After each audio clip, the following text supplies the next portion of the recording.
আপোনালোকে কেইদিনমান আগতে শুনিছে যে ভাৰত চৰকাৰৰ কেবিনেটত অনুমোদন হৈছে যে আমাৰ অসমৰ জাগিৰোডত টাটাই 27,000 কোটি টকা খৰচ কৰি সেমি কণ্ডাক্টৰ ইণ্ডাষ্ট্ৰী এষ্টাব্লিছ কৰিবৰ বাবে গৈ আছে।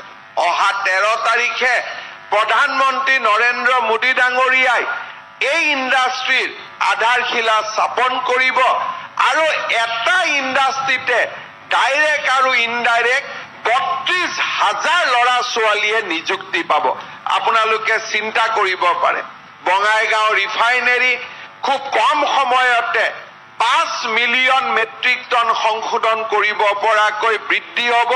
পৰহি দিনাখন বিটিচি প্ৰশাসনে তাৰ কথা পঢ়ি আছিলো। আজি 3খন মেডিকেল কলেজ গৈ 23 হ'বগৈ, 2খন বিশ্ববিদ্যালয় গৈ প্ৰায় 20খন বিশ্ববিদ্যালয়ৰ ফালে আজি আমি ধাৱমান হৈছো।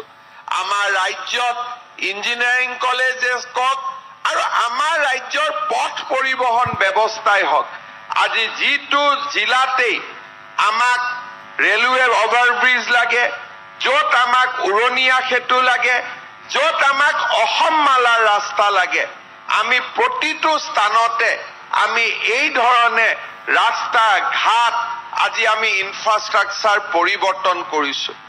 অসমত উদ্যোগীকৰণৰো এটা নতুন বিপ্লৱ আমি আৰম্ভ কৰিছো।